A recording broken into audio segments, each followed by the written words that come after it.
فاسألوا أهل الذكر إن كنتم لا تعلمون بالبينات والزبور. السلام عليكم ورحمة الله وبركاته. الحمد لله رب العالمين والصلاة والسلام على نبينا محمد وعلى آله وأصحابه أجمعين أما بعد. প্রিয় দর্শক, সবাইকে স্বাগত জানাচ্ছি জানতে চাই লাইভ অনুষ্ঠান থেকে। আজকে আমাদের 160তম পর্ব। আল্লাহর কাছে দোয়া করছি আমরা যে কথাগুলো বলেছি এবং দাওয়াতের যে উদ্দেশ্য আমরা পোষণ করেছি তাতে যেন তিনি বারাকা দেন এবং আমাদের ভুল ত্রুটি যেন তিনি ক্ষমা করেন। তার তৌফিক ছাড়া সত্যিকার অর্থে দিনের পথে টিকে থাকা কঠিন এবং বিশুদ্ধ বাণীও প্রচার করা কঠিন। আমরা চেষ্টা করে যাচ্ছি, তিনি তৌফিক দাতা। তো আজকে আপনাদের যে প্রশ্নগুলো এসেছে আমরা চেষ্টা করব বেশি সংখ্যক প্রশ্ন নিতে, কোনো কোনো ক্ষেত্রে খুবই সংক্ষেপে উত্তর দেব ইনশাআল্লাহ, যাতে সবার প্রশ্ন টাচ করা যায়। যদিও অনেক প্রশ্ন এসেছে, সবগুলো আমরা উত্তর দিতে পারবো না। আল্লাহ তৌফিক কামনা করে শুরু করছি। মোহাম্মদ কাদের তিনি বলেছেন, কেমন আছেন? আলহামদুলিল্লাহ ভাই, ভালো আছে। আপনি প্রশ্ন করেছেন যে আমি সালাত আদায় করি, হিসাব করে জাকাত দেই, তাহাজ্জুদ পড়ি, মানুষের সাথে লেনদেন সংক্রান্ত বিষয় সব কিছু ঠিক রাখি। এবছর হজ করেছি, বিভিন্ন দিনী দর্শে অংশগ্রহণ করি, মা বাবা ভাই বোন চাচা ফুফি সকলের সাথে ভালো আচরণ করি, কিন্তু ইবাদতে কোনো স্বাদ পাই না। আমাকে তা থেকে বাঁচার উপায়টা জানাবেন। প্রথমত আপনাকে ধন্যবাদ জানাতে চাই যে আপনি ব্যক্তিগত জীবনে, সামাজিক জীবনে এবং পারিবারিক জীবনে যথাসম্ভব দিন মেনে চলছেন, ইবাদতগুলো সঠিকভাবে করার চেষ্টা করছেন, আপনার মা বাবা ভাই বোন এবং অন্যান্যদের হক রক্ষা করার, হেফাজত করার চেষ্টা করছেন। আল্লাহ যেন আপনার এই প্রচেষ্টাগুলোকে কবুল করে নেয়, আমরা দোয়া করছি, এবং আপনাকে মাজিদ তৌফিক আল্লাহ যেন দান করেন। ইবাদতে আপনি স্বাদ পান না, কেন পান না আপনি হয়তো সেটা খুঁজে পাচ্ছেন না। তাহলে এই যে একটা অত্যন্ত বিব্রতকর পরিস্থিতি, যে এত ইবাদত করছি, আল্লাহর এত সান্নিধ্যে যাওয়ার চেষ্টা করছি, কিন্তু ইবাদতটাকে এনজয় করছি না, তাহলে এই বিব্রতকর অবস্থা থেকে বাঁচার উপায়টা আপনি জেনেছেন। তো এখানে আমরা কিছু জিনিস আপনার জন্য রেকমেন্ড করব এবং আমরা আশা করব যে ধীরে ধীরে আপনি আপনার ইবাদতকে এনজয় করবেন। প্রথমত বলবো, আপনি নিজেকে আল্লাহর তাআত এবং আনুগত্যের উপরে অভ্যস্ত করবেন, নিজেকে নিজে ট্রেনিং দেবেন, যাতে করে আপনার আত্মা, আপনার সত্তা ইবাদতটাকে আত্মস্থ করে নেয় এবং ইবাদত আর কঠোর মনে না হয়, ইবাদত তার নিত্যদিনকার অভ্যাসে পরিণত হয়। এটা সম্ভব যদি আপনি খুব সিরিয়াসলি ইবাদত করেন এবং যদি আপনার কাছে অত্যন্ত দৃঢ় ইরাদা, ইচ্ছা, প্রতিজ্ঞা থাকে, কমিটমেন্ট থাকে, তাহলে আপনি অবশ্যই আল্লাহর অনুমতিক্রমে আপনি ইবাদত অভ্যস্ত হয়ে যাবেন ইনশাআল্লাহ। তবে মনে রাখতে হবে বিষয়টা মুসাবারা, সবর, ধৈর্য এবং মুদাওয়ামা, কন্টিনিউশনের উপর নির্ভর করে। আপনি যে কাজগুলো করছেন সেগুলো প্রতিদিন করার অভ্যাস গড়ে তুলতে হবে এবং আপনার আজিমাত থাকবে, সত্যবাদিতা থাকবে, সততা থাকবে, সিরিয়াসনেস থাকবে। তাহলেই এই জিনিসগুলো ধীরে ধীরে আপনার আত্মস্থ হবে এবং আপনি এনজয় করবেন। এখানে আমরা দেখি যে আল্লাহ সুবহানাহু ওয়া তাআলা যে কথাগুলো আমরা বলেছি সেগুলো তিনি উল্লেখ করেছেন, সেগুলো তিনি সূরা আল ইমরানের মধ্যে উল্লেখ করেছেন। বলেছেন, ইয়া আইয়ুহাল্লাযীনা আমানু সবিরু ওয়া সাবিরু ওয়া রাবিতু ওয়াত্তাকুল্লাহা লাআল্লাকুম তুফলিহুন। হে ঈমানদার লোকেরা, তোমরা সবর করো এবং পরস্পর সবরের নির্দেশ দাও, আর তোমরা মোরাবাতা, আল্লাহর পথে রিবাত যেটা প্রস্তুতি গ্রহণ করো, আর আল্লাহকে ভয় করো যাতে তোমরা সফল কাম হও। কি চমৎকার নির্দেশনা, ছোট্ট আয়া, কিভাবে জীবনটাকে আল্লাহর পথে তৈরি করতে হয় এবং আল্লাহর ইবাদতে অভ্যস্ত করে তুলতে হয়, সেটি তিনি এখানে অল্প কয়েকটি কথায় তুলে ধরলেন। আল্লাহ সুবহানাহু ওয়া তাআলা আরও বলেছেন সূরা তাহার 132 নম্বর আয়াতে বলেছেন, ওয়া'মুর আহলাকা বিস-সালাতি ওয়াসতাবির আলাইহা লা নাসআলুকা রিজকান নাহনু নারযুকুকা ওয়াল আকিবাতু লিত-তাকওয়া। আর তুমি তোমার পরিবার পরিজনকে সালাতে নির্দেশ দাও এবং এই সালাত আদায়ের উপর সবর করো।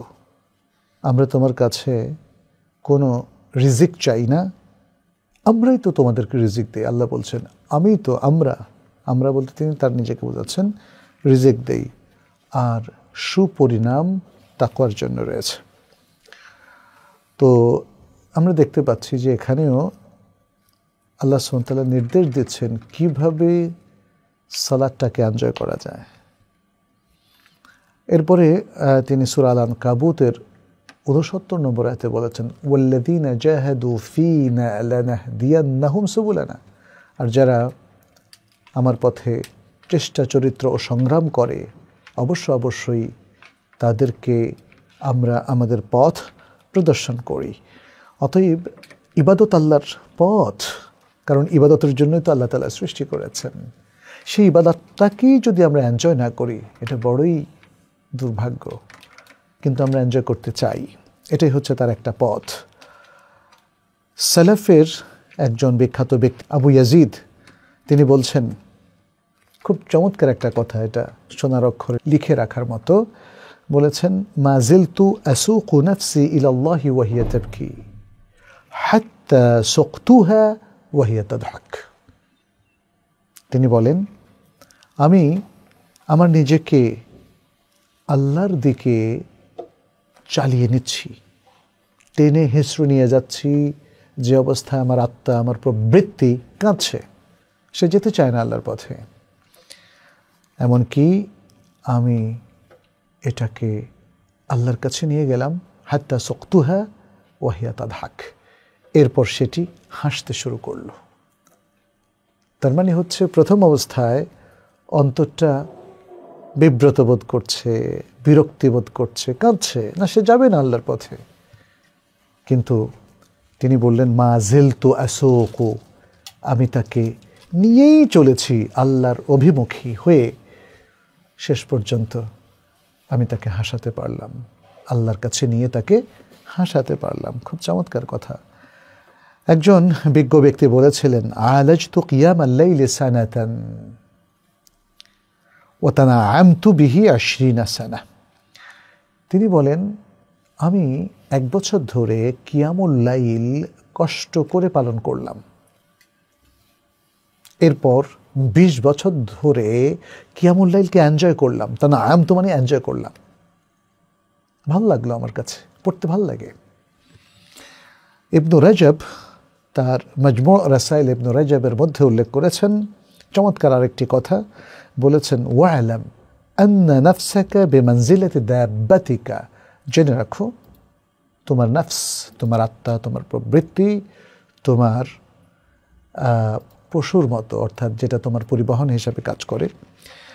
ইন আরাফাত মিনকাল জাদ্দা জাদ্দাত, যদি এই পশু তোমার কাছ থেকে সিরিয়াসনেস উপলব্ধি করে, জানতে পারে, তাহলে সে সিরিয়াস হয়।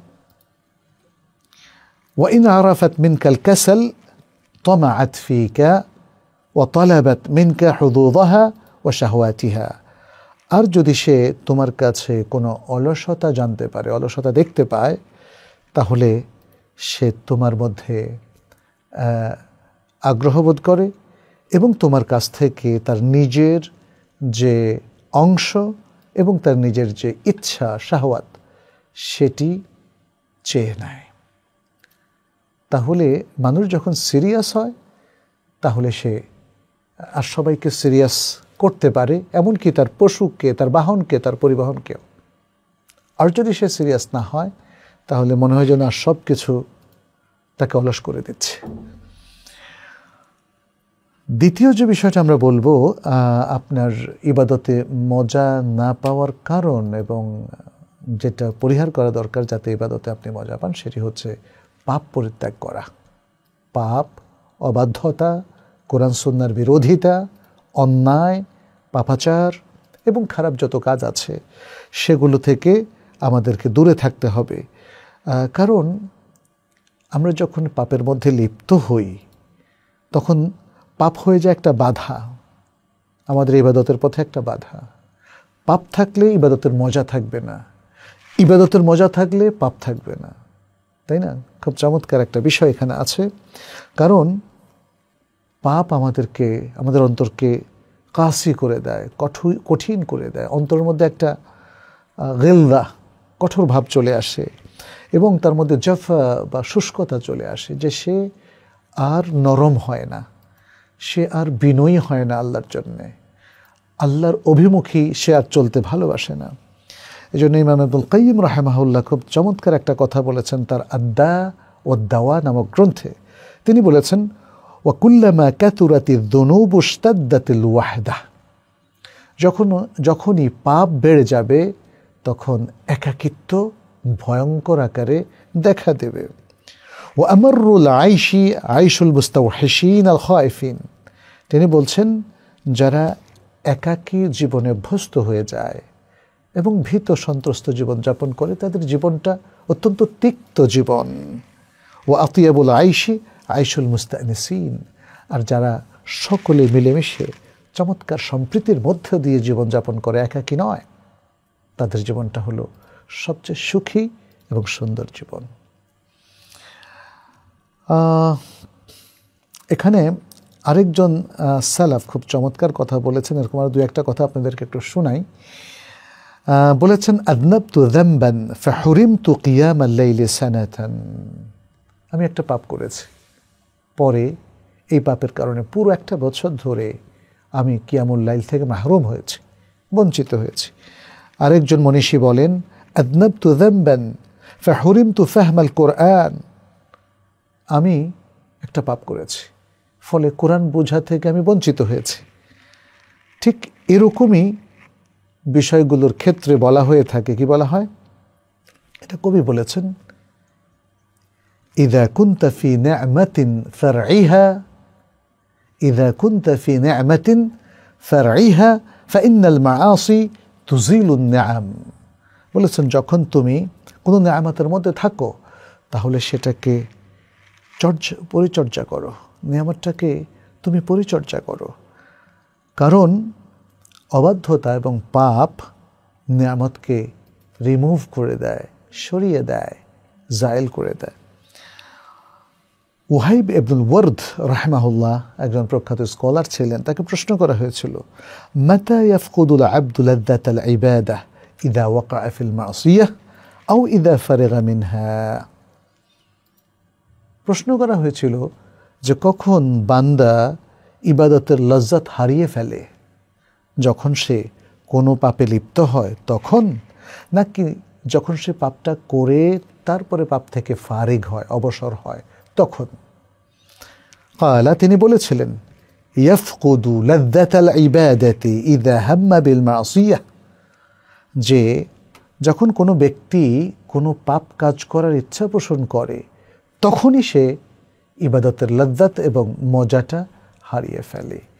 তাহলে লক্ষ্য করার বিষয় যে এখানে ব্যক্তি যদি পাপের ইচ্ছা পোষণ করে তখন থেকেই তার ইবাদতের লজ্জাত বা মজাটা চলে যায়। তাহলে যখন সেই পাপের মধ্যে সম্পৃক্ত হয়ে যায় তখন আরও বেশি মজা চলে যায়, ইবাদতের মজা। এবং যখন সে পাপ থেকে ফারেগ হয় তখন সে তো আর ইবাদতই করে না, মজার কেমনে পাবে, তখন ধীরে ধীরে সে ইবাদত থেকে বিচ্ছিন্ন হয়ে যায়। তৃতীয় যে জিনিসটা আপনাদের জন্য আমরা বলবো সেটা হলো অতিরিক্ত পানাহার এবং ফাস্ট ফুড খাওয়া, এগুলো বর্জন করতে হবে। ফাস্ট ফুড খেতে খেতে একটা জাতি অকেজো হয়ে পড়ে। ফাস্ট ফুড খুব ক্ষতিকর খাবার। এছাড়াও আমরা বলবো অতিরিক্ত খাবার খাবেন পরিমিত, এটাকে ব্যালেন্সড ডায়েট বলা হয়। পরিমিত খাবেন, সুস্থ থাকবেন, ভালো থাকবেন, শরীর ভালো থাকবে, মেন্টাল হেলথ বা মানসিক স্বাস্থ্যটাও ভালো থাকবে। কিন্তু যদি অতিরিক্ত খান তাহলে অতিরিক্ত সমস্যা দেখা দেবে। এই জন্য আমাদের সব ক্ষেত্রে খাবার দাবার, কথাবার্তা, দৃষ্টি দেওয়া, সকল ক্ষেত্রে আমাদেরকে পরিমিত হতে হবে। পরিমিত খাবো, পরিমিত পান করব, পরিমিত কথা বলবো, পরিমিত তাকাবো। যেখানে তাকানোটা পাপ সেখানে তাকাবো না, যেখানে কথা বলাটা পাপ সেখানে কথা বলবো না, যেখানে অতিরিক্ত খাওয়াটা ক্ষতিকর সেখানে অতিরিক্ত খাবও না, পানও করব না। একজন বিখ্যাত মনীষী তিনি বলেছেন, রাহাতুল কলবি ফি কিল্লাতিল আথাম, বলেছেন অন্তরের শান্তি পাপ কম হওয়ার মধ্যে নিহিত। ওরাহাতুল বাতনি ফি কিল্লাতিত তাআম, এবং পেটের শান্তি খাদ্যের কম হওয়ার মধ্যে নিহিত। ওরাহাতুল লিসানি ফি কিল্লাতিল কালাম, এবং জিহ্বার শান্তি কম কথা বলার মধ্যে নিহিত।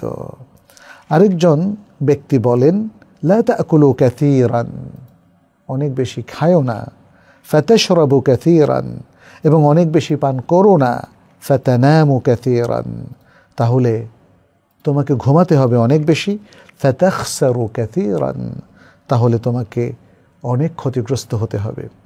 তাহলে এখানে তিনি বলেছেন তুমি বেশি খেও না, তাহলে বেশি পান করতে হবে, আবার এই বেশি খেলে বেশি পান করলে তোমাকে বেশি ঘুমাতে হবে, এবং এই বেশি ঘুমালে তুমি অনেক কিছু হারিয়ে ফেলবে, কারণ তোমার সময় এবং জীবনটা শেষ হয়ে যাবে। চতুর্থ যে বিষয়টা আমরা বলবো সেটি হচ্ছে, বান্দা যখন এই ইবাদত করবে সে মনে মনে এই অনুভবটা নিয়ে আসবে যে এই সকল ইবাদত যা সে করছে এগুলো আল্লাহ ভালোবাসেন, পছন্দ করেন, সে আল্লাহর পছন্দ করা এবং ভালোবাসা কাজগুলো আদায় করছে। তাহলে আপনার মধ্যে অপার আনন্দ তৈরি হবে, এবং আপনার জন্য এ কথাও অনুভব করা যথেষ্ট যে আপনি এমন কাজ করছেন যা আল্লাহ ভালোবাসেন এবং পছন্দ করেন। পঞ্চম এবং শেষ যে বিষয়টা আপনার জন্য আমরা রেকমেন্ড করব সেটি হচ্ছে, আপনি এটাও মনে মনে ভাববেন যে এই যে ইবাদতগুলো করছেন এগুলোর সওয়াব আপনার জন্য বরাদ্দ আছে, আপনি এগুলোর জন্য পুরস্কার পাবেন আল্লাহর কাছে, এবং এগুলোর সুপরিণাম আপনার জন্য অপেক্ষা করছে, এবং দুনিয়া আখেরাতে আপনি সবখানেই এই ভালো কাজগুলো করার জন্য, ইবাদত করার জন্য আপনি অনেক অনুগ্রহ পাবেন আল্লাহর কাছ থেকে, এবং আল্লাহর কাছ থেকে ইহসানও পাবেন। তো এইভাবে যদি আমার মনে হয় আমরা প্রস্তুতি গ্রহণ করি তাহলে ইবাদতের স্বাদ অবশ্যই আপনি উপলব্ধি করবেন। আমাদের সাহাবায়ে কেরাম তারা তো ইসলামের আগে নামাজই পড়তো না, কিছুই জানতো না, এরপরে আল্লাহ রাসূল সাল্লাল্লাহু আলাইহি ওয়াসাল্লামের হাতে তারা ইসলাম গ্রহণ করলেন, তার কাছে শিখলেন, তারবিয়া নিলেন, এবং নিজেদেরকে গড়ে তুললেন ইবাদতের উপরে, ইবাদতটাকে আত্মস্থ করে নিলেন। ফলে সাহাবাদের পুরো জীবনটাই আমরা দেখি কি চমৎকার, আল্লাহ এবং রাসূলের প্রতি কি মাহাব্বা, কি ভালোবাসা, মানবতার জন্য কি দরদ, সমাজটাকে পবিত্র করার জন্য কি মহাসংগ্রাম। সুবহানাল্লাহ, সুবহানাল্লাহ। আসুন না আমরা সেভাবে নিজেদেরকে গড়ে তুলি। উম্মে কুলসুম একটা প্রশ্ন করেছেন, এটা ওয়েব থেকে নেওয়া হয়েছে, ওয়েব পেজ থেকে নেওয়া হয়েছে। তিনি বলেছেন, আমরা একটা প্রতিষ্ঠান থেকে কিছু গিফট ভাউচার পেয়েছি, ওটা সুদী ব্যাংক থেকে ভাঙিয়ে টাকা করার সময় কিছু টাকা সুদ পেয়েছি, এই টাকাটা কিভাবে ব্যবহার করা হালাল হবে?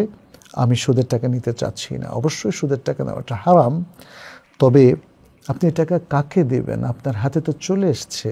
ব্যাপারটা এমন নয় যে আপনি মেশিনকে বলবেন, টেলার মেশিনকে যে টাকাটা ওটা রেখে দাও, অথবা ব্যাংকে বলবেন যে এটা রেখে দাও। ব্যাংকে কার কাছে রাখবে? কারণ এই টাকা তো আপনার নামে বরাদ্দ হয়ে গেছে, কারণ মূল টাকাটার উপর কিছু ইন্টারেস্ট এখানে যোগ হয়েছে, ফলে টাকাটার মালিক হয়ে গেছেন আপনি, যদিও টাকাটা হারাম, কারণ সমস্ত সুদ হারাম। নবী সাল্লাল্লাহু আলাইহি সাল্লাম সুদকে হারাম ঘোষণা করেছেন বিদায় হজে, এবং আল্লাহ সুবহানাহু ওয়া তাআলা সুদকে কমপ্লিটলি হারাম করেছেন কোরআনের বিভিন্ন আয়াতের মধ্য দিয়ে। অতএব এটা আল্লাহর ঘোষণা করা হারাম কাজ, এবং রাসূল সাল্লাল্লাহু আলাইহি সাল্লাম এটাকে হারাম করেছেন। শুধু তাই না, তিনি এর সাথে সম্পৃক্ত সকল কর্তৃপক্ষকে লাআনাত করেছেন। আল্লাহ আমাদেরকে রক্ষা করুন।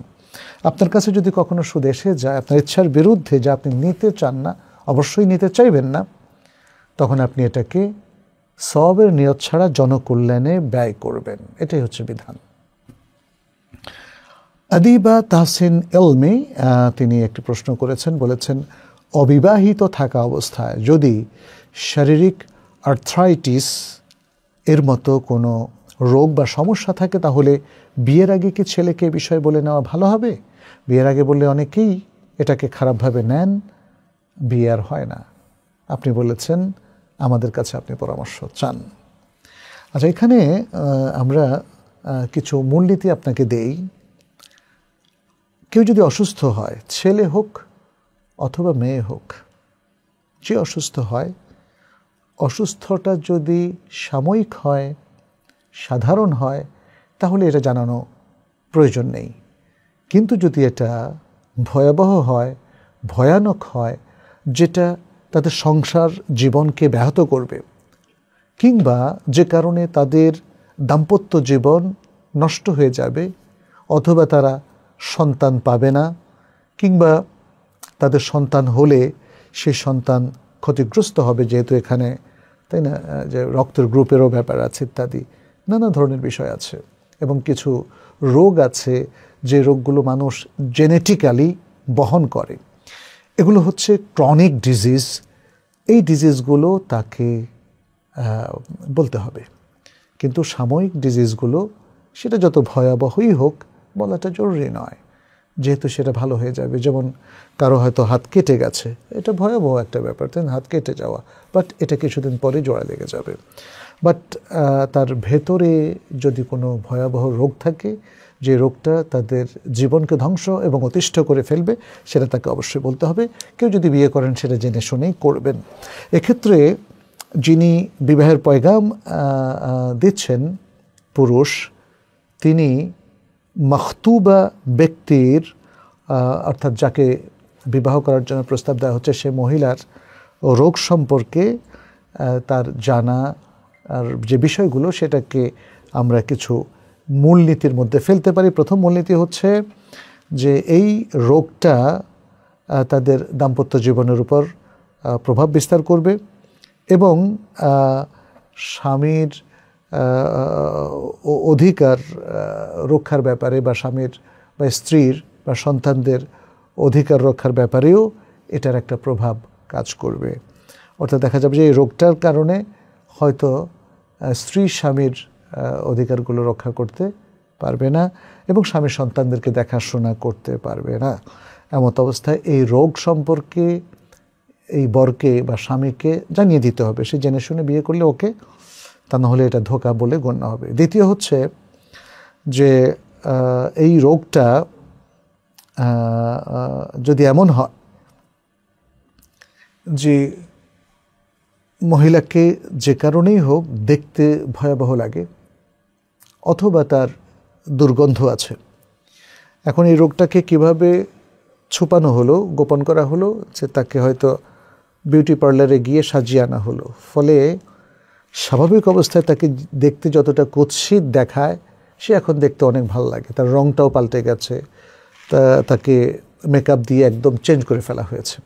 অথবা তার শরীরে সারাক্ষণই একটা দুর্গন্ধ থাকে, এখন তাকে এয়ার ফ্রেশনার দিয়ে খুব সুগন্ধি বা সেন্ট দিয়ে সুগন্ধিযুক্ত করে ফেলা হয়েছে, ফলে সেটার বোঝা যাচ্ছে না। তো এই রোগগুলো ভয়ানক রোগ এবং এগুলো জানাতে হবে। তৃতীয় হচ্ছে এই রোগগুলো আসলে প্রকৃত রোগ এবং স্থায়ী রোগ। এগুলো মানে কেউ মনে করছে যে সে মনে হয় রোগী, এই মনে হওয়া রোগকে আসলে বলাটা জরুরি নয়, কারণ আসলে এটা প্রমাণ হয় নাই, চিকিৎসার মাধ্যমে প্রমাণ হয় না। ফলে এই ধরনের সাময়িক কোনো রোগ অথবা ধারণা প্রসূত কোনো রোগ, এগুলো বলাটা জরুরি নয়। কিন্তু যেটা স্থায়ী, যেটা কঠিন রোগ, সেটা কিন্তু জানাতে হবে। মেয়ের রোগ সম্পর্কে তার বরকে জানাতে হবে বিয়ের আগেই, যেন বর জেনে শুনেই এই বিয়ে দিকে অগ্রসর। ঠিক একইভাবে বরের ক্ষেত্রেও তাই। কিন্তু যদিও এখানে আদিবা প্রশ্ন করেছেন, অর্থাৎ তিনি তার নিজের রোগের ব্যাপারে প্রশ্ন করেছেন, এটা বিয়ের আগে তার বরকে জানাবেন কিনা। এখানে তো একটা সমস্যা তিনি উল্লেখ করেছেন, সেটা হচ্ছে যাকেই জানানো হবে যে কনের কিছু রোগ আছে, এই কথা শোনার পরই বিয়ে করবে না। তো এটার জন্য আমার মনে হয় আপনি আলাদা কাউন্সেলিং নেবেন, আমরা তো আজকে এটা বুঝিয়ে বলতে পারবো না।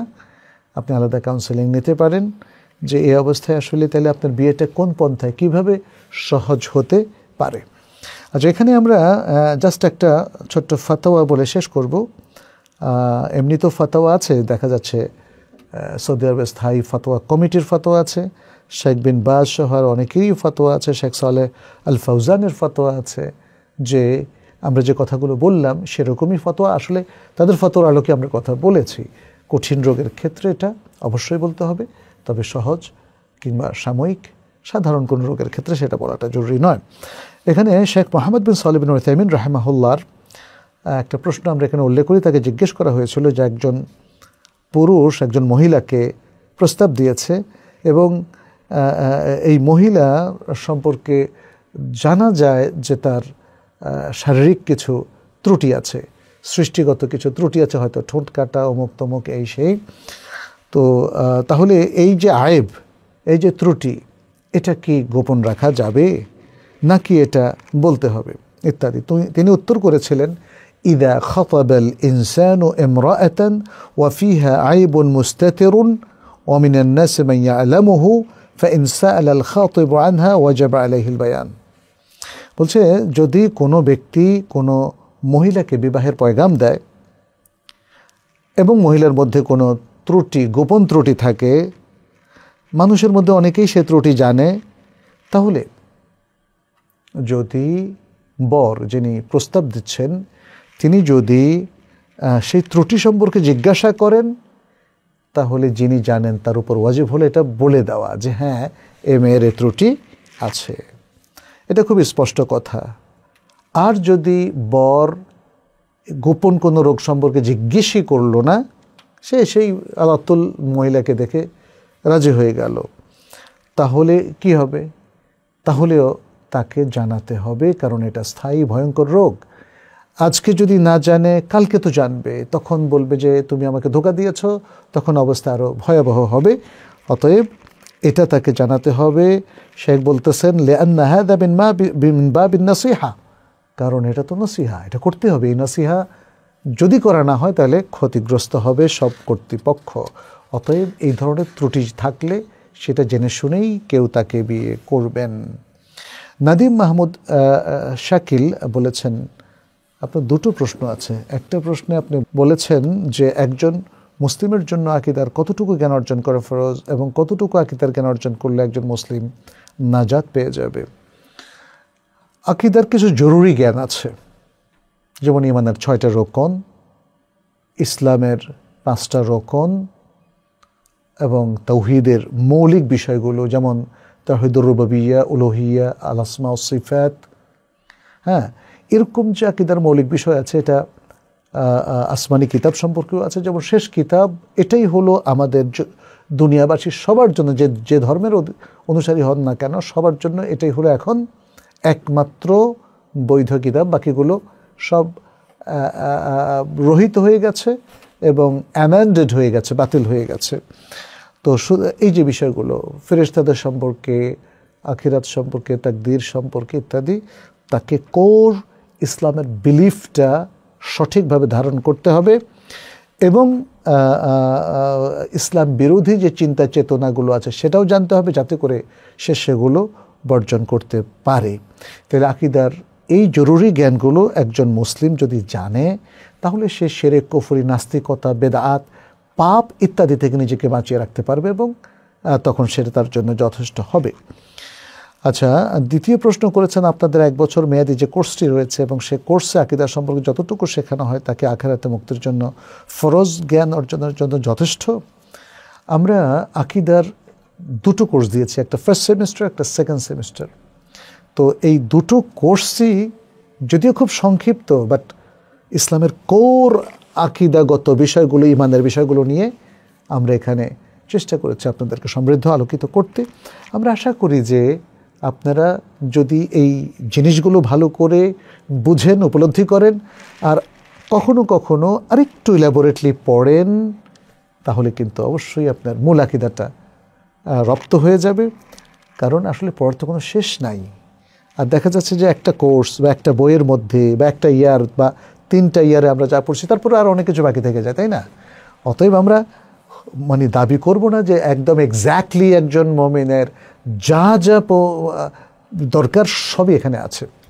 তবে আমরা বলবো মেইন জিনিসগুলো এখানে আছে, এবং এগুলো জানার মধ্য দিয়ে আপনি আশা করা যায় ভবিষ্যতে আরও প্রয়োজনীয় যে জিনিসগুলো আছে সে কম্পোনেন্টগুলোকে চিহ্নিত করে সেগুলো আপনি জেনে নিতে পারবেন। এবং এই জন্য আমি আপনাদেরকে একটা খোঁজখবরই দেই যে আমাদের তাইবা একাডেমি একটি আলিম কোর্স, যেটাকে আমরা নামকরণ করছি advance diploma for Islamic studies, advanced diploma for Islamic studies, এই আলিম কোর্সটা অফার করবে ইনশাল্লাহ, এবং এর জন্য কাজ চলছে। 1 বছর মেয়াদী আমাদের যে কোর্সটা আছে এইটা ইসলামের বেসিক জানার জন্য প্রাথমিক কোর্স হিসাবে অত্যন্ত সমৃদ্ধ এবং বিদগ্ধ ওলামায়ে কেরাম এটার কোর্স নিয়েছেন। তবে আমরা বলবো যে এটা আপনি করবেন, তবে এটা করার পরই আমি বলবো না যে সবই আপনার জানা হয়ে গেছে, আর অনেক কিছু জানতে আমাদেরকে হবে, এবং সেই জন্য আমরা অ্যাডভান্স ডিপ্লোমার দিকে যাচ্ছি। এমএচ শাহিন আপনি বলেছেন জামাতে 1 রাকাত সালাত মিস করলে রফল ইদান কীভাবে মেনটেন করব? 1 রাকাত সালাত মিস করা মানে হচ্ছে আপনি মাসবুক হয়েছেন, তাহলে বাকি 3 রাকাতে, যেমন যদি 4 রাকাতওয়ালা জোহর ধরি, বাকি 3 রাকাতে আপনি নিয়ম অনুযায়ী রফল ইয়াদাইন করবেন। তাকবীরে তাহরিমার সমেত রফল ইয়াদাইন দিয়ে শুরু করতে হয়। এরপরে রুকুতে যাওয়ার আগে আপনি রফল ইয়াদাইন করবেন, রুকু থেকে উঠে আবার রফল ইয়াদাইন করবেন। পুরুষ মহিলা সকলের ক্ষেত্রে এটা প্রযোজ্য। তাহলে এটাই হলো আপনার আমল। নাম প্রকাশে অনিচ্ছুক একজন ব্যক্তি ফোন করেছেন, তিনি পুরুষ মহিলা যেটাই হতে পারেন, যে কোনোটাই হতে পারেন। বলেছেন আমি 10 বছর ধরে বিবাহিত, 3 বছর ধরে বাচ্চা চেষ্টা করছি। তার মানে হচ্ছে তিনি একজন মহিলা, বোঝাই যাচ্ছে।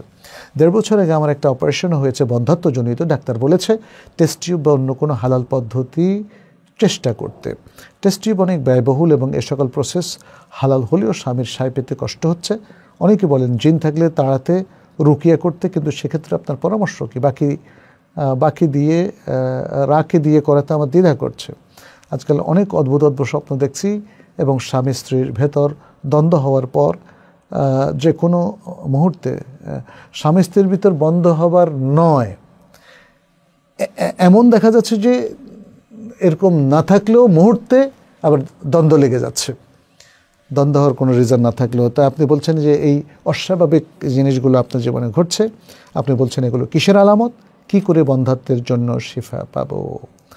আচ্ছা, প্রথম হচ্ছে যে আপনি টেস্ট টিউব সন্তান সব অবস্থায় নিতে পারবেন না।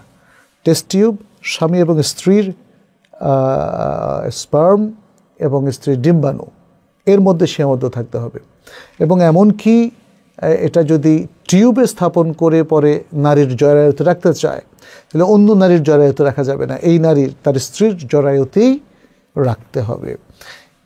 এই একটা সূরাত শুধু হালাল, বাকি আরও নানা ধরনের সূরাত আছে, যেমন স্বামীর বাইরে অন্য কোনো পুরুষের স্পার্ম নিয়ে আসা হয়েছে, অথবা স্বামীর স্পার্ম ঠিক আছে, স্ত্রীর ডিম্বাণু অন্য আরেকজন মহিলা থেকে আনা হয়েছে, অথবা স্বামী এবং স্ত্রী কারো থেকে না নিয়ে স্পার্ম আরেকজনের, ডিম্বাণু আরেকজনের, এভাবে এরকম অনেকগুলো সূরাত আছে। এজন্য সেগুলো একদমই হারাম, জিনা ব্যভিচারের মতো সেগুলো হারাম, এবং সেভাবে টেস্ট টিউব পদ্ধতি ফলো করা যাবে না। এটা সৌদি আরবের বিখ্যাত যে ইসলামিক ফিকহ কাউন্সিল, সেখানের ওলামায়ে কেরাম এটা রেজুলেশন করে ক্লিয়ার করে দিয়েছেন যে একটা সূরাতে হালাল হবে, বাকি সব সূরাতে হারাম হবে। আচ্ছা, দ্বিতীয়ত আপনি বলেছেন জিন তাড়ানোর জন্য রুকিয়া করার ব্যাপারে আমাদের পরামর্শ কি? জিন তাড়ানোর জন্য তো রুকিয়া করা যেতে পারে। জিন তো শয়তান, ভালো জিন তো মানুষকে ধরে না, মানুষের উপর আসর করে তার কোনো ক্ষতি করে না। যেমন ভালো মানুষরাও দেখবেন যে আপনার প্রতিবেশী যদি ভালো মানুষ হয়, সে কোনো আপনার ক্ষতি করবে না। রাস্তার ভালো মানুষগুলোকে আপনাকে হেল্প করবে, রাস্তার ভালো মানুষও আপনাকে হেল্প করবে, তারা কেউ আপনার ক্ষতি করবে না। ড্রাইভার যদি ভালো হয়, সে আপনাকে সুন্দর করে ড্রাইভ করে নিয়ে যাবে। সুতরাং যেই জিন আপনাকে তাড়াতে হয় অর্থাৎ আপনার উপর আসর করে, সে দুষ্ট জিন এবং দুষ্ট জিন সবগুলো হলো শয়তান এবং তার চেলা। অতএব এগুলো দূর করার জন্য আপনি রুকিয়া করতে পারবেন না, রুকিয়া নিজেও করতে পারবেন। সবচেয়ে উত্তম হচ্ছে নিজের রুকিয়া নিজে করা। এই টাইপের লোকগুলোই ওই যে হাদিসে যেটা বলা হচ্ছে ওলা ইয়াস্তার খুদ, অন্যের কাছে রুকিয়া করে না, নিজের রুকিয়া নিজে করে। সে একদমই রুকিয়া করে না, কেউ এই অর্থ যেটা করেছেন এটা শুদ্ধ না। সে রুকিয়া করে, বাট নিজের রুকিয়া নিজে করে, অন্যের কাছে কি রুকিয়া করে না। যেমন অনেকেই আছেন যে আল্লাহর কাছে সে নিজেই চায়, অন্যদেরকে বলে না যে আমার জন্য আল্লাহর কাছে দোয়া করবেন। এটা অনেকেই তাওয়াক্কুলের একটা এক্সাম্পল হিসাবে দেখাচ্ছেন, কিন্তু সত্যিকার অর্থে কোনো ভালো মানুষের কাছে দোয়া চাওয়াটা এটা সুন্নাহ। এটা যে রেকমেন্ডেড জায়েজ তা না, বরং সুন্নাহ। এবং অন্যের কাছে দোয়া চাওয়ার মধ্যে তাওয়াক্কুলের সাথে কোনো ধরনের কন্ট্রাডিকশন হয় না। ঠিক তেমনি রুকিয়ার ক্ষেত্রে আমরা বলবো রাকি দিয়ে না করে নিজেরটা করবেন। আর রাকি দিয়ে যদি করতে চান তাহলে রাকির মধ্যে অনেক কিছু থাকতে হবে। প্রথমত তিনি রুকিয়া করবেন শারঈ রুকিয়া, তিনি কখনোই হারাম রুকিয়া করবেন না। তারপরে দ্বিতীয়ত তিনি নিজে আমলদার হবেন, কারণ তিনি আমলদার না হলে তার রুকিয়া কোনো কাজ করবে না। হ্যাঁ, তারপরে তিনি রুকিয়া করে মানুষকে মিসগাইড করবেন না, ইত্যাদি ইত্যাদি অনেকগুলো শর্ত রয়েছে। যদি রাকি দিয়ে আপনি করতে চান, একজন ভালো শরিয়াসম্মত রুকিয়াকারী এবং মুখলেস বান্দা যে তার ইবাদতগুলো সুন্দর মতো পালন করছে, সত্যতা এবং সততা রক্ষা করছে, এমন রাকির রুকিয়াটাই কাজে আসতে পারে। অন্য রাকিদের রুকিয়া কাজে আসবে না। যদি ভণ্ড হয়, যদি সে আপনাকে চিট করে, যদি সে রুকিয়াটা শরিয়া পন্থার বাইরে গিয়ে করে, কুফরি অথবা বেদাতি পন্থায় করে, তাহলে এই রুকিয়া কশ্চিনকালেও কাজে আসবে না। আপনি এরপরে বলেছেন যে কিছু অদ্ভুত স্বপ্ন আপনি দেখতেই পারেন। অদ্ভুত স্বপ্ন মানুষ নানা কারণে দেখে, শারীরিক দুর্বলতার কারণে, শয়তানের পক্ষ থেকে ইত্যাদি। তো এই স্বপ্নগুলো যদি আপনি দেখে ভয় পান, তাহলে আপনি ওই আমলটা করবেন। ঘুমের মধ্যে পাশ ফেরে শোবেন, বাম দিকে একটু থুথু করবেন আর আল্লাহর কাছে আশ্রয় চাইবেন, ব্যাস। এরপরে বলেছেন যে স্বামী স্ত্রীর দ্বন্দ্ব হওয়ার কোনো রিজন নাই, অথচ হচ্ছে আপনাদের মধ্যে। তাহলে কি কেউ ব্ল্যাক ম্যাজিক করেছে নাকি জিনের কারণে এটা হচ্ছে? এগুলো আপনার প্রশ্ন। কিসের আলামত? মানে এটা কিসের আলামত? ব্ল্যাক ম্যাজিক নাকি কি? হতে পারে ব্ল্যাক ম্যাজিক, কিন্তু ব্ল্যাক ম্যাজিকের তো আপনার প্রমাণ পেতে হবে। আর জিনের আলামত কি না, এটা আসলে আমাদের দেশের অধিকাংশ মানুষ আমি দেখলাম কথায় কথায় মনে করে জিনে ধরেছে, আবার কথায় কথায় মনে করে যে ব্ল্যাক ম্যাজিক বা সেহের করেছে কেউ কেউ। জিনে ধরার তো কিছু আলামত আছে। জিন মানুষের উপর আসর করতে পারে, এটাকে জিনে ধরা বলে, কিন্তু সেটা প্রমাণিত হতে হবে। দ্বিতীয়ত হচ্ছে ব্ল্যাক ম্যাজিকের প্রমাণ পাওয়া না গেলে শুধু আন্দাজের উপর ভরসা করে ট্রিটমেন্টটা নেওয়ার প্রয়োজন নাই, বরং প্রোটেকটিভ যে ট্রিটমেন্টটা আছে, প্রোটেকশনের জন্য যেটি কোরআন সুন্নাহ আমাদেরকে দিয়েছে, সেটা আমরা করতে পারি। যেমন সকাল সন্ধ্যার আদকারগুলো, তারপরে ঘুমাতে যাওয়ার আগের আদকারগুলো, বা রাসূল সাল্লাল্লাহু আলাইহি ওয়াসাল্লাম যে রুকিয়াগুলো করেছেন সেই রুকিয়াগুলো, সেগুলো করবেন, ব্যাস হয়ে যাবে। আর বন্ধাত্বের জন্য আপনি কি করবেন? বন্ধাত্বের জন্য আপনি আল্লাহর কাছে দোয়া করবেন, কারণ এখানে আমরা দেখি যে আল্লাহ সুবহানাহু ওয়া তাআলা নিজেই কোরআনে বলছেন ইয়াহাবু লিমান ইয়াশাউ ইনাথাও ওয়া ইয়াহাবু লিমান ইয়াশাউ যুকুর। বলছেন তিনি যাকে ইচ্ছা কন্যা সন্তান দেন, যাকে ইচ্ছা তিনি পুত্র সন্তান দান করেন। তাহলে যেহেতু আল্লাহ দেন, তাহলে আর চাইতে হবে আল্লাহর কাছে, চাইতে হবে আল্লাহর কাছে। আমরা দেখি যে ইব্রাহিম আলাইহিস সালাম তিনি আল্লাহর কাছে চেয়েছিলেন, জাকারিয়া আলাইহিস সালাম তিনি আল্লাহর কাছে চেয়েছিলেন। আল্লাহ ইব্রাহিম আলাইহিস সালামকে পরিণত বৃদ্ধ বয়সে দিয়েছেন ইসমাঈল আলাইহিস সালামকে। আল্লাহ জাকারিয়া আলাইহিস সালামকে যখন তিনি ছিলেন বৃদ্ধ এবং তার স্ত্রী ছিল বন্ধা, তারপরেও তিনি ইয়াহয়া আলাইহিস সালামকে দান করেছেন।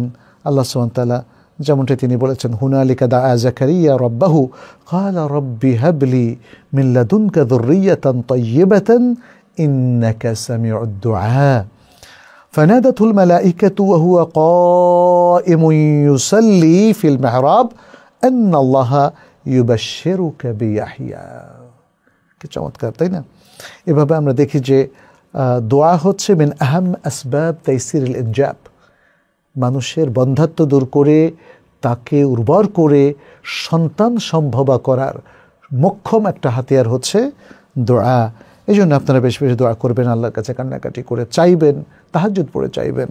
হ্যাঁ, শুধু চিকিৎসা নির্ভর হলে চলবে না, তবে চিকিৎসা নেওয়া জায়েজ আছে। আপনি দোয়াও করবেন আবার দাওয়াও গ্রহণ করবেন, এটা ইসলামে জায়েজ আছে। তবে এই দাওয়াটা হতে হবে বৈধ পন্থায়। বৈধ পন্থায় যদি আপনি দোয়া করেন তাহলে আশা করা যায় বন্ধ্যাত্বের জন্য আপনি শেফা পাবেন। এখানে আমরা দেখি যে আমাদের ওলামায়ে কেরাম দেখেন, তাদের মধ্যে হাকিমও ছিলেন। আগে তো হাকিম বলা হতো যারা ডাক্তার। তো এর মধ্যে কেউ কেউ বলেছেন যে একদম পিওর অরিজিনাল আসাল বা মধু যদি আপনি খেতে পারেন, এটা মহিলা বা পুরুষ উভয়ের উর্বরতাকে বাড়ায়। এছাড়াও পাখি জাতীয় প্রাণীর খাবার যেমন অসফুর, চড়ুই পাখি, পাশাপাশি যেমন মুরগি, হাঁস কিংবা অন্য যে কোনো বৈধ পাখি যেগুলোর গোশ ইসলামী শরীয়তে জায়েজ আছে, তাহলে এগুলো খাওয়ার মধ্য দিয়ে বন্ধ্যাত্ব কেটে যেতে পারে। দ্বিতীয় আরও একটা জিনিস হচ্ছে বন্ধ্যাত্ব কাটানোর জন্য, সেটা হলো চড়ুই পাখির গোশ খাওয়া। চড়ুই পাখির গোশ খাওয়া এছাড়া আরও অনেকে বলেন যেমন কালো জিরা খাওয়া, রসুন খাওয়া, তারপরে মেথির পানি খাওয়া অথবা মেথি খাওয়া। হ্যাঁ, এরকম আরও অনেকগুলো যেগুলো শরীরের জন্য খুব উপাদেয়, যেমন বাদাম খাওয়া, কিশমিশ খাওয়া, মুনাক্কা খাওয়া, হ্যাঁ, ফল শাকসবজি খাওয়া। এগুলো প্রবলভাবে মেয়েদের বন্ধ্যাত্ব দূর করে দেয়, কারণ বন্ধ্যাত্ব মেয়েদের মধ্যে বেশি, আবার কোনো কোনো ক্ষেত্রে পুরুষের মধ্যেও থাকতে পারে, তো তাদের জন্য একই বিষয়। শাহনূর তিনি একটি প্রশ্ন পাঠিয়েছেন, শাহনূর পারভিন শেখ। তিনি বলেছেন, ওস্তাদ তৌহিদের ওসিলা দিয়ে দোয়া করা যাবে? যেমন আল্লাহ তোমার তৌহিদের কালিমা লা ইলাহা ইল্লাল্লাহর ওসিলা আমাকে ক্ষমা করো, আমার নেক দোয়া কবুল করো, এভাবে দোয়া করা যাবে? এভাবে কেন করবেন? এভাবে কি রাসূল সাল্লাল্লাহু আলাইহি ওয়াসাল্লাম আমাদেরকে শিখিয়েছেন?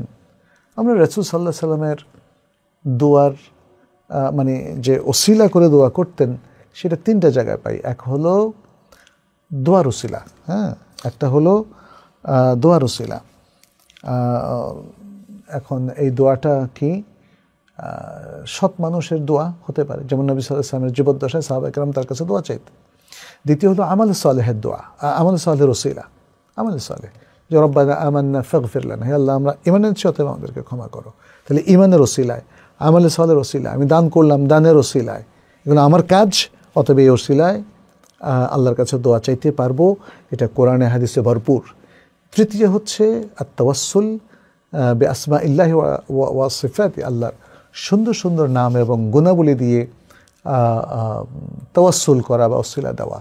এখানে কিন্তু লা ইলাহা ইল্লাল্লাহর ওসিলার কথা বলা হয়নি, এখানে নবী সাল্লাল্লাহু আলাইহি ওয়াসাল্লাম ব্যক্তির ওসিলার কথাও বলা হয় নাই, বরং বলা হয়েছে আল্লাহর আসমা। আল্লাহুম্মা ইন্নী আসআলুকাল মাগফিরাতা বিআন্নাকা আল্লাহু লা ইলাহা ইল্লাহু, এভাবে বলা যাবে, হে আল্লাহ আমি আপনার কাছে ক্ষমা চাচ্ছি এই ওসিলায় যে আপনি একজন, আপনি একক, আপনি ছাড়া সত্যিকার কোনো ইলাহ নেই। তো এটা লা ইলাহা ইল্লাল্লাহর সরাসরি কি বলে ওসিলা না, এটা হলো আল্লাহর আসমা, আল্লাহকে যেন আল আহাদ আস-সামাদ আল্লাযী লা ইলাহা ইল্লাল্লাহ। তাহলে লা ইলাহা ইল্লাল্লাহ এটা হলো আল্লাহর সিফাত হিসাবে এসেছে, সরাসরি বিওয়াসাতে লা ইলাহা ইল্লাল্লাহ, লা ইলাহা ইল্লাল্লাহর ওসিলায় এভাবে আসে নাই। কিন্তু আপনি যখন আল্লাহর নামের ওসিলা দিবেন, সিফাতের ওসিলা দিবেন, সেখানে সিফাত হিসাবে লা ইলাহা ইল্লাল্লাহ আল্লাহর সাথে সংযুক্ত করা যাবে। আচ্ছা, আপনি বলেছেন যে আমার নেক দোয়া কবুল করো, এইভাবে দোয়া করা যাবে? হ্যাঁ, আল্লাহর কাছে চাইতে পারেন যে আমার নেক দোয়া কবুল করো। আব্দুল আজিজ বলেছেন, ওস্তাদজি নবজাতক ছেলে বা মেয়ের 7 দিনের দিন তার মাথা মুন্ডন করে চুলগুলো ওজন করে তার সমপরিমাণ সদকা করতে হবে, এই হাদিসের উপর কি বর্তমান যুগে আমল করা যাবে? উপর কথাগুলো কি শুদ্ধ? হ্যাঁ, এটা শুদ্ধ এবং এই হাদিসের উপর আলবাত আমল করা যাবে, যেহেতু শুদ্ধ হাদিস। এখানে হাদিসটা আপনাদের সামনে আমি একটু তুলে ধরতে চাচ্ছি, যেটি ইমাম তিরমিজি, আবু দাউদ সহ আর অনেকেই বর্ণনা করেছেন, এবং শেখ আলবানী এটাকে ইরওয়াউল গালিল নামক একটি বিখ্যাত গ্রন্থে সহিহ বলে উল্লেখ করেছেন। আচ্ছা, তো জিনিসটা কি,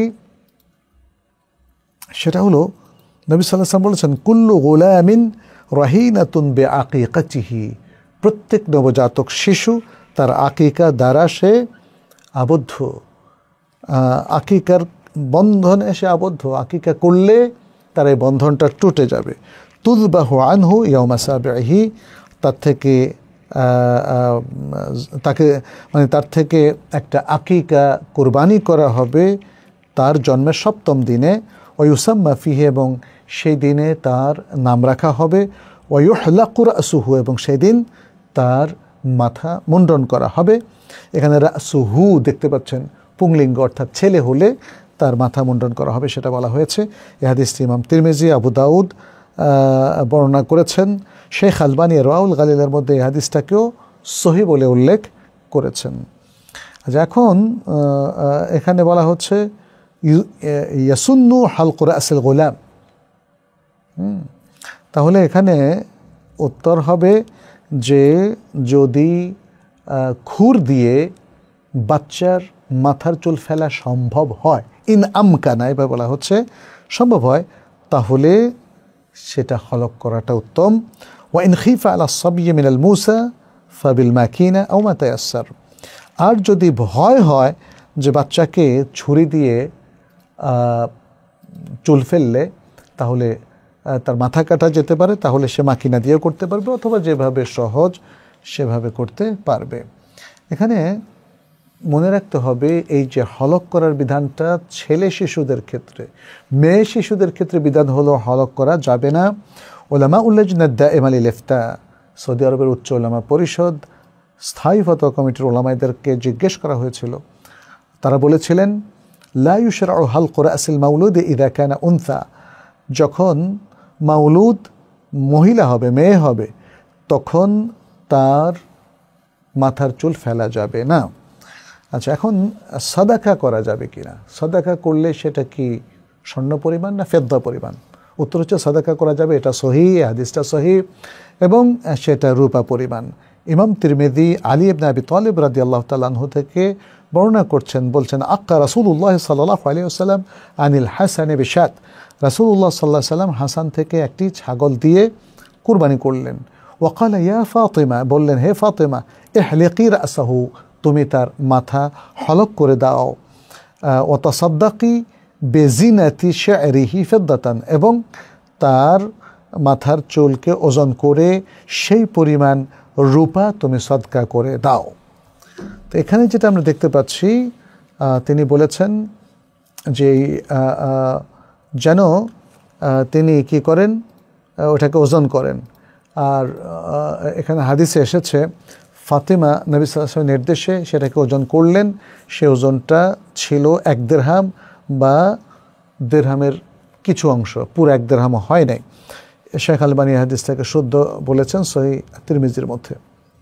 আচ্ছা, তাহলে এখানে আমরা শেখ সালেহ বিন উসাইমিনের একটা কথা বর্ণনা করে শেষ করছি।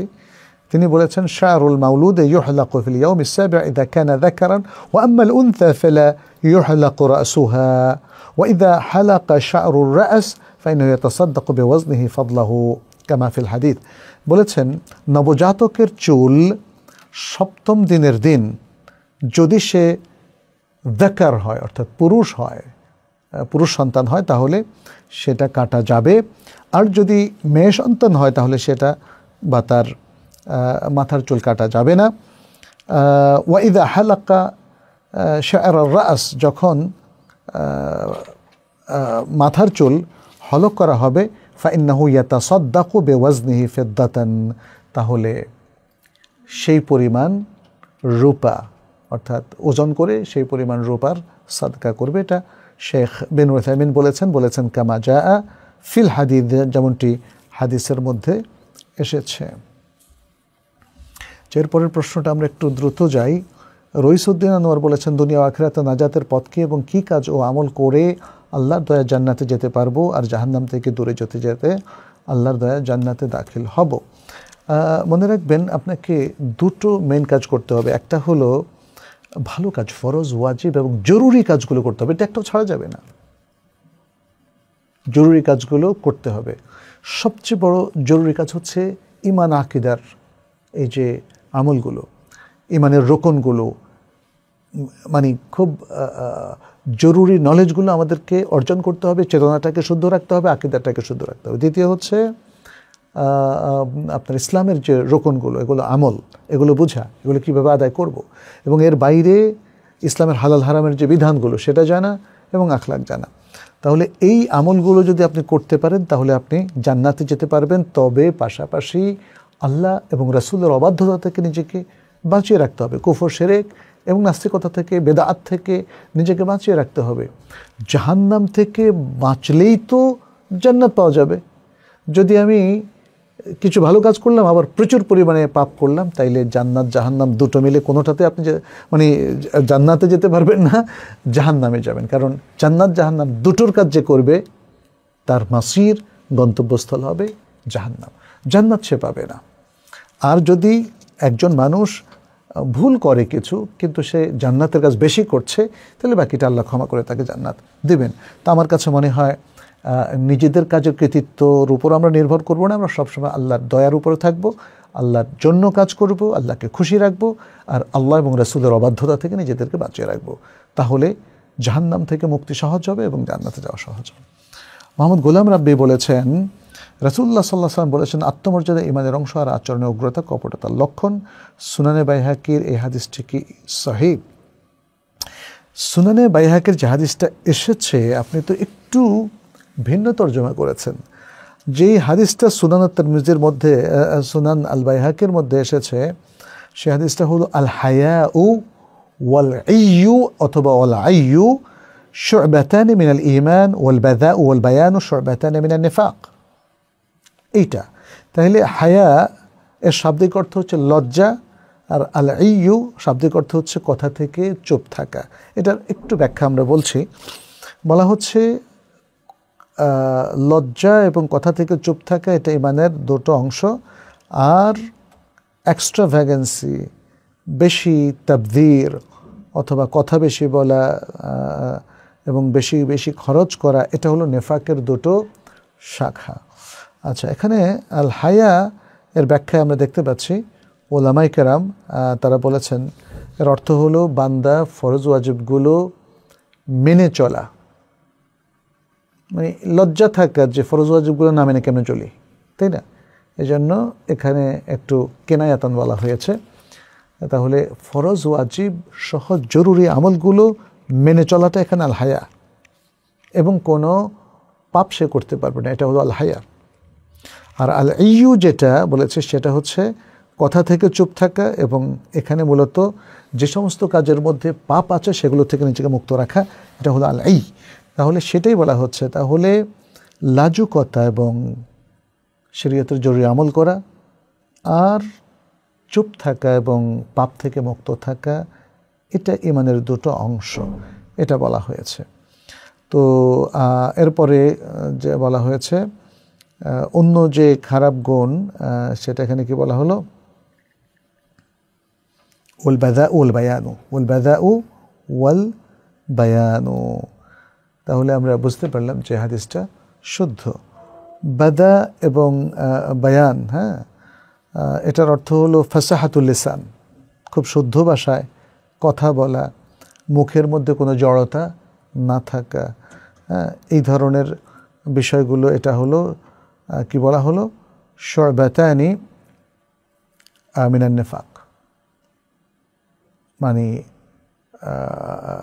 বাদা এবং বায়ান তার মানে হলো আচরণের মধ্যে একটু বাড়াবাড়ি, বাদা, হ্যাঁ, বর্ণনার মধ্যে একটু ত্রুটি, এটা হলো শু'বাতান মিনান নিফাক। এই হাদিসটা আবু উমামা আল বাহিলি বর্ণনা করেছেন, এবং শেখ আলবানী সহিহ তিরমিজির মধ্যে এটাকে শুদ্ধ বলেছেন। এই হাদিসটা আরও বর্ণনা করেছেন ইমাম আহমদ আল হাকিম ফিল মুস্তাদরাক। আচ্ছা, এরপরে আপনি দ্বিতীয় প্রশ্ন করেছেন সুন্নাহ ও হাদিসের মধ্যে কোনো পার্থক্য আছে কি, থাকলে কী কী পার্থক্য আছে? হ্যাঁ, অনেক পার্থক্য, এক একজন এক একটা বলেছেন। তো এখানে সুন্নাহ হচ্ছে যে হাদিসগুলো শরীয়তের দলিল হিসাবে ব্যবহৃত হয় এবং রাসূল সাল্লাল্লাহু আলাইহি ওয়াসাল্লামের দিকে নিসবত করা হয়, তার কথা, কাউল এবং মনসম্মতির সাথে সম্পৃক্ত থাকে। আর হাদিস হচ্ছে যেটা শরীয়তের দলিল হতেও পারে আবার নাও হতে পারে, সব কিছু যা নবী সাল্লাল্লাহু আলাইহি ওয়াসাল্লামের দিকে নিসবত করা হয়, তার কথা, কাজ, মনসম্মতি, পাশাপাশি তার আখলাকি বর্ণনা, যেটাকে আমরা শামাইল বলি, তার চুল বড় ছিল নাকি চোখ বড় ছিল, কালো ছিল নাকি, ইত্যাদি। তো তার আখলাক এবং তার খালকি অর্থাৎ সৃষ্টিগত যে কোনো বর্ণনা এটা হাদিসের মধ্যে ঢুকে যায়। সেই হিসাবে আমরা বুঝি যে হাদিসটা মোর কমন, যেগুলো শরীয়তের দলিল সেটাকেও সম্পৃক্ত করে, যেগুলো শরীয়তের দলিল না। শরীয়তের দলিল না যেমন রাসূল সাল্লাল্লাহু আলাইহি সাল্লামের অভ্যাসবশত যে জিনিসগুলো তিনি করতেন এবং তিনি বলে দিয়েছেন এটা আমি করি, তবে এটার জন্য তোমাদের এগুলো করতে হবে না, যেমন তাবিরুন নাখালের বিষয়টা, এরকম আর অন্য বিষয়গুলো। তাহলে বোঝা গেল যে হাদিস সব কিছু যা নবী সাল্লাল্লাহু আলাইহি ওয়াসাল্লামের দিকে নিসবত করা হয়, আর সুন্নাহ হলো যা কিছু নবী সাল্লাল্লাহু আলাইহি ওয়াসাল্লামের নিসবত করা হয় শরীয়তের দলিল হিসাবে। এটাই হলো মূল কথা। এছাড়া আর অনেকগুলো আকওয়াল আছে, আমরা সেটা এখানে বাদ দিলাম। আচ্ছা, এরপরে আর দুটো প্রশ্ন নিয়ে আমরা আপনাদের আজকের লাইভে যাব, লাইভের কোশ্চেনগুলোতে। শেখ ফারজানা আবেদিন বলেছেন, আমি ইদানিং সালাতে মনোযোগ ধরে রাখতে পারছি না। সালাত আদায়ের সময় চোখের সামনে মানুষের ছবি ভাসে, এতে আমার মনোযোগ নষ্ট হচ্ছে, কিন্তু আমি সালাতে যা যা পারি তার অর্থ মনে থাকে, তবুও আমার চোখে মানুষের ছবি ভাসে।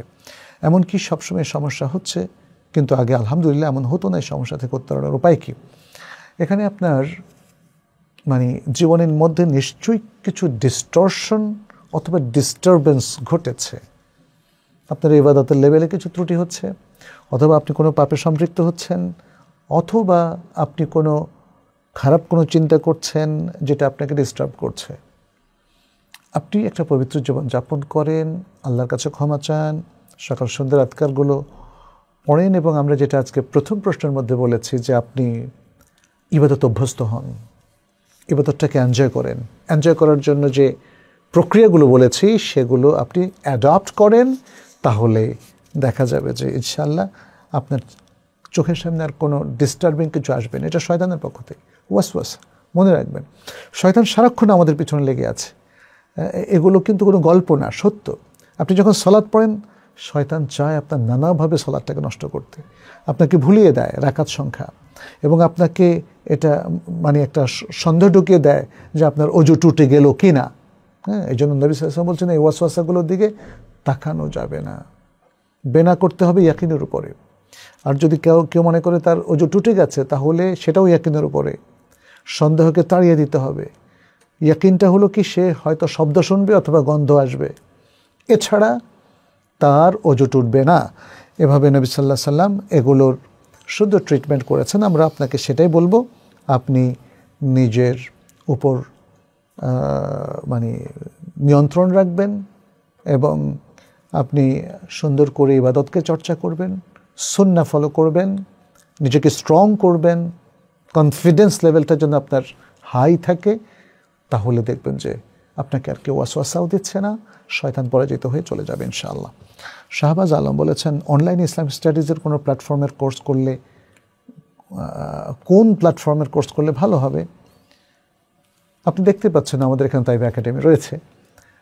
আমরা তাইবা একাডেমিতে অনেক ভালো ভালো কোর্স দিয়েছি, শুধু আমাদের বলেই না, এটা পরীক্ষিত আলহামদুলিল্লাহ। আপনি এখানে রেটিং দেখবেন যে লোকজন উপকৃত হচ্ছে, লোকজন আমাদের এই একাডেমিক প্রোগ্রামগুলোকে খুব পছন্দ করছে এবং তারা উপকৃত হচ্ছে, যেহেতু আমাদের শাইখরা তাদেরকে পড়াচ্ছেন। এবং আমরা ইদানিং আরেকটা প্রোগ্রাম হাতে নিয়েছি, সেটা হচ্ছে প্রতি সপ্তাহে কোনো না কোনো শাইখের সাথে ইন্টারাকশন। এমনকি প্রত্যেক সেমিস্টারে একাধিকবার আপনি অফলাইনেও সামনাসামনি চলে আসতে পারেন, আর অথবা জুম লাইভে আপনি শাইখদেরকে পাবেন, সরাসরি প্রশ্ন করার সুযোগ পাবেন, লিখিত এবং সরাসরি প্রশ্ন। তো সেই জন্য আমরা বলছি যে ইনশাআল্লাহ আপনারা তাইবা একাডেমিতে এনরোল করুন। এর ফ্রি কোর্স আছে, এর পেইড কোর্স আছে, যে কোনোটাতে আপনি এনরোল করুন। নাম প্রকাশ অনিচ্ছুক বলেছেন, আমি আমার পরিবারে ইসলাম প্রতিষ্ঠার চেষ্টা করছি, আমিও কোরআন হাদিস অনুযায়ী চলার চেষ্টা করছি। ইদানিং আমি বুঝতে পারছি যে আমার আয় শতভাগ হালাল নয়, কিন্তু মানুষের হক মেরে খাওয়ার মতো হারামও নয়। আল্লাহর নির্দেশ অমান্য করছি, কিন্তু আয়কৃত অর্থ কোনো বাজে খরচ করছি না। যা আয় করি তা দান করি, নিজের পরিবারের খরচ বহন করি, ঋণ শোধ করছি। আমার কোনো বাজে নেশাও নাই। পেশাটি ছেড়ে দিলে ঋণের চাপে পড়বো, বেকারও হয়ে যাব। ঋণের পরিমাণ বেশ বড়, এখন আমার কি করা উচিত? আল্লাহর জন্য আপনাকে সম্মান করি, পরামর্শ চাই। প্রথমত ভাই, একটা জিনিস ক্লিয়ার করি, আপনি অবশ্য নাম প্রকাশে অনিচ্ছুক বলেছেন, কিন্তু মনে হচ্ছে যেন আমাদের কোনো ভাই প্রশ্নটা করেছেন, এজন্য বললাম। যদি কোনো বোনও করে থাকেন, করতে পারেন, ভাই বোন যাই হোক না কেন, আপনারা শতভাগ হালাল ইনকামের জন্য প্রাধান্য করে চেষ্টা করবেন। এটা হচ্ছে প্রথম কথা। দ্বিতীয় হচ্ছে, এরপর ভুল হয়ে গেলে আল্লাহ মাফ করবেন। তৃতীয় হচ্ছে, যদি আপনি চিহ্নিত করতে পারেন, এবং আপনার চিহ্নিত করা উচিত যে আপনার এই যে ইনকাম, এর মধ্যে কত ভাগ হালাল আর কত ভাগ হারাম। দেখা যায় যদি অধিকাংশ হারাম হয়, তাহলে ইমিডিয়েটলি আপনি এটা ছেড়ে দিতে হবে, বা বড় একটা অংশ যদি হারাম থাকে, ইমিডিয়েটলি আপনাকে চাকরি ছেড়ে দিতে হবে। কিন্তু যদি দেখেন যে একটা ছোট্ট পোর্শন, 2%, 3%, 5%, নানা কারণে, আজকের ব্যবসায়িক এবং চাকুরিগত জটিলতার কারণে আমাদের এই বিষয়টা হচ্ছে, আমরা চাইলেও কিন্তু শতভাগ আমরা বের হতে পারছি না যে একদম আমার ইনকামের শতভাগ হালাল, একটু হারাম থাকবে না। ইচ্ছার বিরুদ্ধে হারাম চলে আসে, ইচ্ছার বিরুদ্ধে হারাম চলে আসে। যেহেতু চলে আসে, সেটাকে চিহ্নিত করার সর্বাত্মক চেষ্টা করতে হবে এবং সেটাকে আলাদা করতে হবে। আলাদা করে, যেটা আমরা আগেও বলেছি যে সুদ অথবা এই টাইপের যে কোনো কিছু হারাম ইনকাম সওয়াবের নিয়ত ছাড়া জনকল্যাণে ব্যয় করতে হবে, যদি সেটা হক মেরে খাওয়ার মতো হারাম না হয়। হক মেরে খাওয়ার মতো হারাম হলে সেটা তো তাকে ফেরত দিতে হবে। আমি আপনাকে সেটাই বলছি, আপনার হারাম ইনকামটাকে আলাদা করতে হবে এবং সেটা সওয়াবের নিয়ত ছাড়া জনকল্যাণে ব্যয় করতে হবে। আমির হামজা বলেছেন, আমি একটি ইসলামিক লাইব্রেরি পরিচালনা করি। এখানে 5 টাকা দিয়ে একটি ফর্ম পূরণের মাধ্যমে কেউ সদস্য হতে পারেন। এরপর মাস শেষে সদস্যদের কাছ থেকে 30 টাকা করে নেওয়া হয়, যা কেবল আমার পরিশ্রমের পারিশ্রমিক হিসাবে নির্ধারিত। লাইব্রেরিতে থাকা সব বই, তা হোক আমার নিজস্ব সংগ্রহ অথবা ডোনেটকৃত, আমি বিনামূল্যে ভাড়া দিই। কোনো বইয়ের জন্য আলাদাভাবে ভাড়া নেওয়া হয় না। অনেকেই এই নিয়তে আমাকে বই ডোনেট করেন, যাতে পাঠকেরা বিনা খরচে বই পড়তে পারেন। এই পরিস্থিতিতে সদস্যের কাছ থেকে ফি নেওয়া শরীয়সম্মত হালাল হবে কিনা? আপনি বলেছেন আপনি এটাকে মেনটেন করছেন, আপনি এখানে সার্ভিস দিচ্ছেন, মানুষকে ফ্রি আপনি তাদেরকে পড়তে দিচ্ছেন।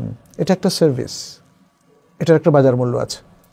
আপনি সেই সার্ভিস চার্জটা পাঠকদের কাছ থেকে নিচ্ছেন, বইয়ের কোনো মূল্য নিচ্ছেন না, বই রেন্টেরও কোনো মূল্য নিচ্ছেন না। অতএব এতে আমি কোনো সমস্যা দেখি না।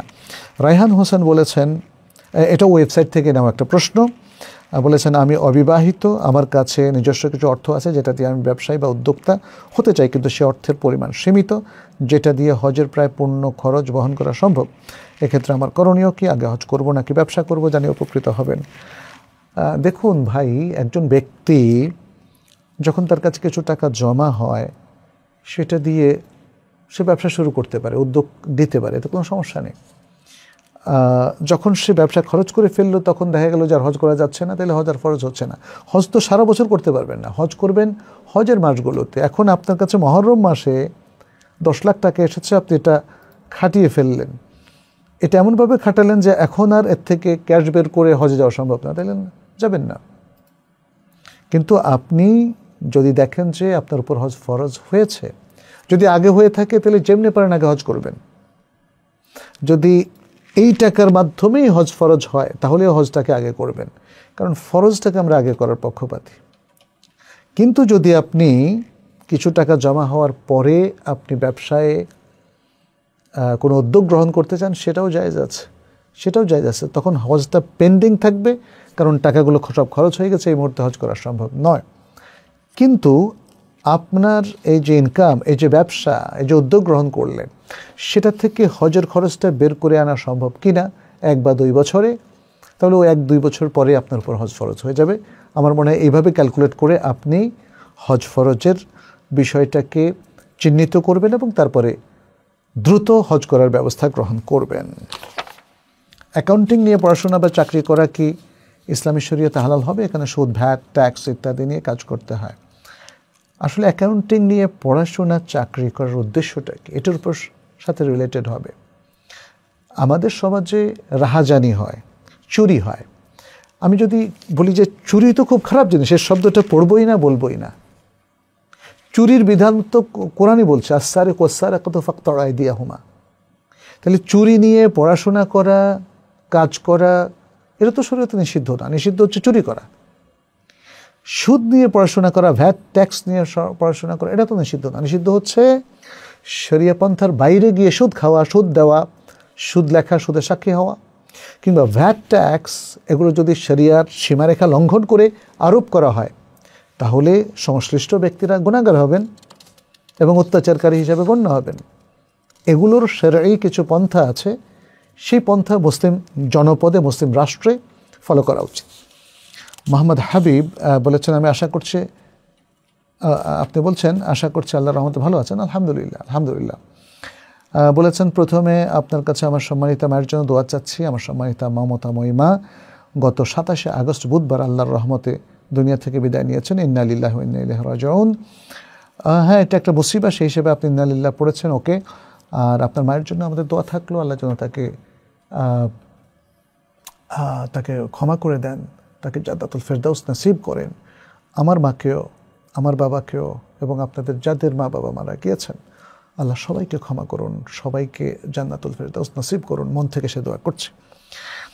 আচ্ছা, দুটো প্রশ্ন আছে আপনার, খুব দ্রুত এই দ্রুত প্রশ্ন নিয়ে আমরা প্রশ্ন পর্বটা শেষ করব। আমরা 4 ভাই বোন, আমরা মায়ের জন্য কি করতে পারি? কারণ আমাদের সমাজে বেশিরভাগ মানুষ দাওয়াত করে খাওয়ায়, এলাকার হুজুর দের খাওয়ায় এবং হাদিয়া দেয়। এভাবে 40 দিন পর্যন্ত এসব কি জায়েজ হবে? আমাদের ইচ্ছা হয় কোরআন হাফেজদের দাওয়াত করে কোরআন খতম পড়ালে মনে হচ্ছে ভালো হবে। আপনার কাছ থেকে কোরআন হাদিসের আলোকে জানতে চাই এখন আমাদের কি করা উচিত। না, মানুষ হুজুরদেরকে হায়ার করে নিয়ে আসে, কুলখানি করে, কোরআন পড়িয়ে দোয়া করা, এগুলো শুদ্ধ নয়। আপনারা নিজেরাই কোরআন পড়ে দোয়া করবেন। কোরআন বক্সানো এটা শুদ্ধ আমল নয়, যদিও আলেমদের কেউ কেউ বলেছেন, বাট বিশুদ্ধ হচ্ছে তাদের জন্য দোয়া করা, তাদের নামে দান করা, সাদাকা করা, তাদের নামে বই ওয়াকফ করা, কিংবা আরও অন্য যে কোনো কিছু ওয়াকফ করা, তারপরে তাদের কোনো ঋণ থাকলে সেটা শোধ করা, তারা যদি কোনো মানুষের সাথে তাদের হক নষ্ট করেন সে হকটা পূরণ করে দেওয়া, অথবা মানুষের কাছ থেকে তাদের পক্ষে ক্ষমা চেয়ে নেওয়া, ইত্যাদি অনেকগুলো বিষয় আছে, সেটা করা যেতে পারে। কিন্তু আপনি কোনো বেদাতি পন্থায় কোনো ইবাদত করে বা কোনো প্রোগ্রামের আয়োজন করে আসলে মৃতদের পক্ষে কোনো সওয়াব নেওয়া যায় না। আপনার আরেকটা প্রশ্ন হলো, আমি সালাতুল ফিতর আদায় করি এভাবে, প্রথমে 2 রাকাত একসাথে আদায় করে তাশাহুদ পড়ে সালাম ফিরাই, ঠিক আছে। এরপর আল্লাহু আকবার বলে আরেক রাকাত শুরু করি এবং আল ফাতিহা ও ইখলাস পড়ে রুকুতে যাই, এতটুকু পর্যন্তও ঠিক আছে। রুকু করে সোজা হয়ে দুই হাত উঁচু করে রাব্বে করিমের কাছে দোয়া কুনুত পাঠ করি এবং আরও অন্য দোয়া পাঠ করি, কুনুতের শেষে অন্য দোয়া পাঠ করে, ঠিক আছে। সাহায্য চাই, ওকে। এই নিয়মে বেশিরভাগ বেতর আদায় করি, এই পদ্ধতি কি সঠিক? যে সঠিক আছে। আপনি একসাথে 3 রাকাতও পড়তে পারেন, একসাথে 5 রাকাত পড়তে পারেন, একসাথে 7 রাকাত পড়তে পারেন এবং মাঝখানের রাকাতগুলোতে না বসে একটাই বৈঠক করবেন আর একসাথে 9 রাকাত পড়বেন, 8ম রাকাতে বসবেন, তারপরে উঠবেন। এভাবে একসাথে 9 রাকাতও করা যায়। আর যেটা আপনি করছেন 2 রাকাত পড়ে 1 রাকাত, এভাবেও করা যায়। তো মোটামুটি এগুলো সবই শুদ্ধ আছে। আল্লাহ যেন আমাদের সবাইকে তৌফিক দান করুন। আরও 2-3টা প্রশ্ন ছিল, সেটা আজকে নিতে পারছি না বলে দুঃখিত। আমরা ইনশাল্লাহ পরবর্তী পর্বে নিব। আমাদের কাছে একটা বই আপনারা দেখতে পাচ্ছেন, আমাদের জুমার খুতবা 2, এটা হলো তওবা ও ইস্তেগফার, আল্লাহ তাআলার কাছে ক্ষমা চাওয়ার গুরুত্ব। তাইবা পাবলিশার্স থেকে আমাদের এই বইটি বের হয়েছে। আমরা আশা করছি এভাবে আপনাদের কাছে আরও অনেকগুলো বই আসবে, এই বইটা আপনারা সংগ্রহ করে নিতে পারেন। আমাদের প্রথম খুতবাটাও আপনারা জানেন খুব গুরুত্বপূর্ণ একটা খুতবা ছিল, সেটাকে আমরা লিখিত ভাষ্যরূপ দিয়ে বের করেছি। আমাদের আর অনেকগুলো বই ইনশাল্লাহ আসবে বলে আমরা আশা করছি। আপনারা দোয়া করবেন আল্লাহ যেন আমাদের তৌফিক দান করেন। কিছু প্রশ্ন নেওয়ার ওয়াদা করেছিলাম আমরা, সেই প্রশ্নগুলো নিয়ে আমাদের আজকের পর্ব শেষ করব। মোহাম্মদ জাহিন তিনি প্রশ্ন করেছেন যে আমি এখন জেনারেল লাইনে ক্লাস 10-এ পড়ছি, আমার খুব ইচ্ছা ভবিষ্যতে সৌদি আরবে গিয়ে ফিকহ সহ ইসলামী শিক্ষা উচ্চতর পড়াশোনা করব, ঠিক আপনাদের মতো দ্বীনি ইলমে নিজেকে নিয়োজিত করতে চাই। এ বিষয়ে একটু বিস্তারিতভাবে দিক নির্দেশনা দিলে খুব উপকার হয়। জাহিন, ক্লাস 10-এ তুমি পড়ছো না, দোয়া করি আল্লাহ তাআলা তোমার ইচ্ছাকে পূর্ণ করুন এবং তুমি খুব ভালো যেন রেজাল্ট করো, আর তারপরে তুমি যেন সৌদি আরবে গিয়ে যে কোনো বিশ্ববিদ্যালয়, যদি মদিনায় পারো আলহামদুলিল্লাহ, তার জন্য আমি দোয়া করছি আল্লাহ যেন তোমাকে একজন ভালো দাঈল আল্লাহ এবং আলেম দ্বীন হিসাবে কবুল করেন। তোমার যে প্রচণ্ড ইচ্ছা, তুমি বলছো খুব ইচ্ছা, ইনশাআল্লাহ বিইذনিল্লাহ তোমাকে অনেক লক্ষ্যে পৌঁছাবে ইনশাআল্লাহ। তবে তোমার এই ইচ্ছাটা যেন থাকে, কন্টিনিউ করে, কারণ সৌদি আরবে এখন ক্লাস 10 ইন্টারমিডিয়েট পড়ে গিয়ে যে কোনো সাবজেক্টে ভর্তি হওয়া যায়। আমাদের সাথে বিশেষ করে নর্থ আমেরিকা, ইউরোপ, অস্ট্রেলিয়া থেকে আমরা দেখেছি তারা কুল্লিয়াত শরিয়াতে ভর্তি হতো, কেউ মেডিকেল সায়েন্স থেকে এসে, কেউ ইকোনমিক্স থেকে এসে, কেউ পলিটিক্যাল সায়েন্স থেকে এসে। আমাদের দেশে একটা ধারণা যে মাদ্রাসা ছাত্র ছাড়া সৌদি আরবে ইসলামিক সাবজেক্টগুলোতে ভর্তি হওয়া যায় না। এটা কমপ্লিটলি ভুল, এবং বহু আগ থেকে আমরা দেখেছি যে কোনো ডিসিপ্লিন থেকে আসার সুযোগ আছে, এবং এটাই সুন্দর। এটা আমেরিকাতেও আছে। তারা যে কোনো ডিসিপ্লিন থেকে যদি স্টুডেন্ট মনে করে যে এই সাবজেক্টে পড়তে পারবে, তাহলে তার রিপ্লেসমেন্ট টেস্ট এনরোলমেন্টের জন্য দেওয়াটা তার সুযোগ আছে। আমাদের দেশে আমরা কি সমস্ত অ্যালাইনমেন্ট সব তৈরি করে পড়াশোনাটাকে অনেক রেস্ট্রিক্টেড করে ফেলেছি, যে ইসলামিক স্টাডিজ পড়ার পরে আমি আর কোনো জেনারেল সাবজেক্টে পড়তে পারবো না, জেনারেল সাবজেক্ট পড়ার পরে আমি আর ইসলামিক স্টাডিজ পড়তে পারবো না। It's wrong. আমাদের পড়াশোনার দিগন্তটাকে অনেক অবারিত করা উচিত, এবং সেটা সৌদি আরবে আছে। জাহিন, তুমি এবং তোমার মতো আরও যারা আগ্রহী তাদেরকে আমরা সাধুবাদ জানাই এবং বলি যে তোমরা ইনশাল্লাহ ভর্তি হতে পারবে। তবে অনলাইনে তোমরা একটু জেনে নিও। আর আমাদের কুল্লিয়াতুল কোরআনের নাম হয়তো তোমরা শুনেছ। এই কুল্লিয়াতুল কোরআনে তোমরা আসতে পারো। সৌদি আরবে তো অ্যারাবিক মিডিয়ামে, ইসলামিক পড়াশোনাটা কমপ্লিটলি অ্যারাবিক মিডিয়ামে, এখানে কোনো ইংলিশ মিডিয়াম নাই। ইংলিশ মিডিয়াম হচ্ছে পিওর সায়েন্স, মেডিকেল সায়েন্স, কিংবা আরও যে ন্যাচারাল সায়েন্সের সাবজেক্টগুলো আছে, সোশ্যাল সায়েন্স, সেখানে ইংলিশ আছে। বাট এখানে তোমাদের কিছু আরবি বাংলাদেশ থেকে জেনে যেতে হবে। আমাদের কিছু আরবিক কোর্স আছে, এবং আমাদের একটা সেকশনও আছে যেখানে আমাদের শিক্ষকরা তোমাদেরকে হেল্প করতে পারবে ইনশাল্লাহ। তোমরা যারা সৌদি আরব সহ মধ্যপ্রাচ্যের বিভিন্ন ইউনিভার্সিটিতে অ্যাপ্লাই করতে চাও।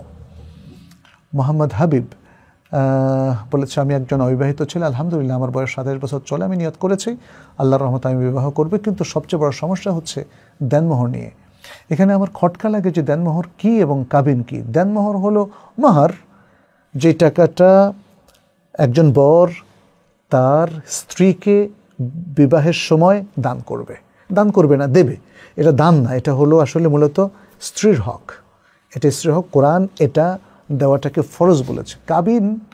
কাবিন তো মানে হচ্ছে আসলে এখানে সাধারণত কাবিন বলতে আমরা বিবাহের রেজিস্ট্রেশন প্রক্রিয়ার মধ্যে যে জিনিসগুলো আমরা এখানে ইনক্লুড করি সেটা হলো কাবিন। দেনমোহরের কথাও কাবিনে লেখা থাকে। সেটা আগে জানতে চাইছে। এরপরে দেনমোহরটা অবশ্যই ছেলের কাছ থেকে আসে, কিন্তু বর্তমান সময়ের ভিত্তিতে কত টাকা দেনমোহর আসবে, দেনমোহরের ব্যাপারে সর্বনিম্ন ব্যাপার নিয়ে ওলামায়ে কেরাম ইখতিলাফ করেছেন। তবে নবী সাল্লাল্লাহু আলাইহি ওয়াসাল্লামের কথা থেকে বোঝা যায় যে দেনমোহর যে কোনো কিছু হতে পারে।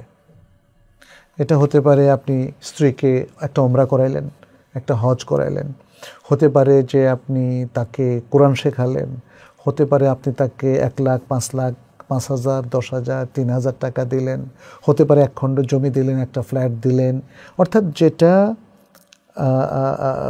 মানে মালে মুতাকাওয়েম, সেটাও হতে পারে, কোনো সম্পদ হতে পারে, টাকা হতে পারে, স্থাবর সম্পত্তি হতে পারে, এবং এমন কোনো কিছু হতে পারে যেটার বাজারে একটা মূল্য আছে।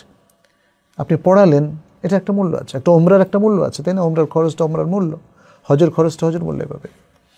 আচ্ছা, এরপরে আপনি বলেছেন যে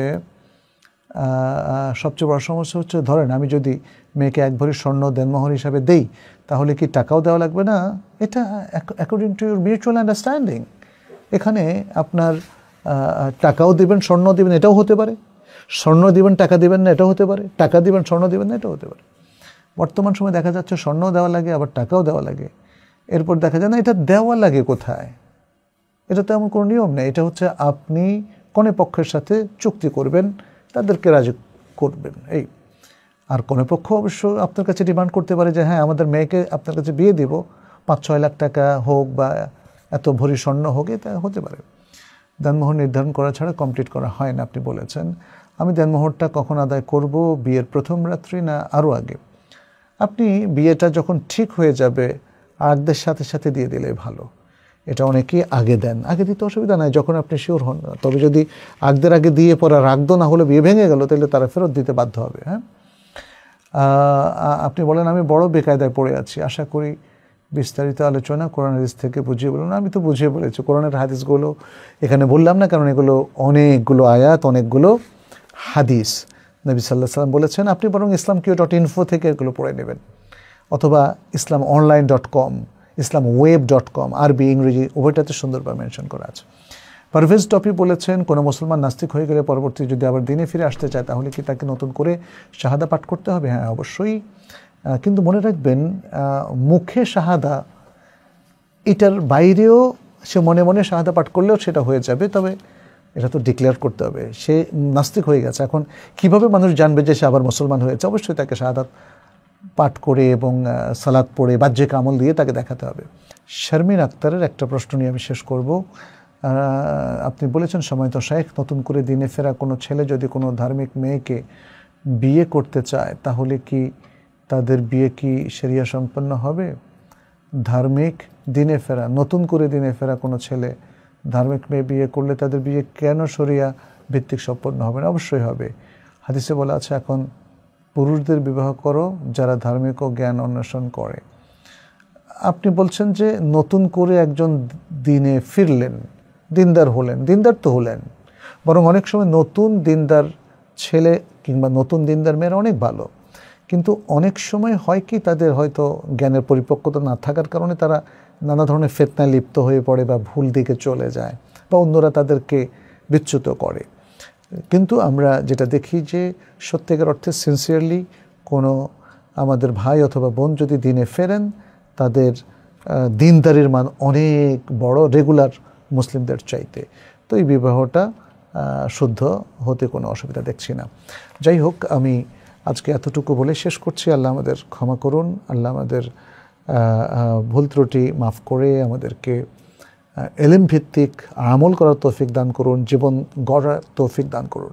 আল্লাহর কাছে সেই দোয়া কামনা করে সবাইকে শুকরিয়া জানিয়ে আজকের মতো এখানে শেষ করছি। হাদা ওয়া সাল্লাল্লাহু ওয়া সাল্লাম আলা নবিয়িনা মুহাম্মদ ওয়া আলা আলিহি ওয়া সাহবিহি আজমাইন। আসসালামু আলাইকুম ওয়া রাহমাতুল্লাহি ওয়া বারাকাতুহু।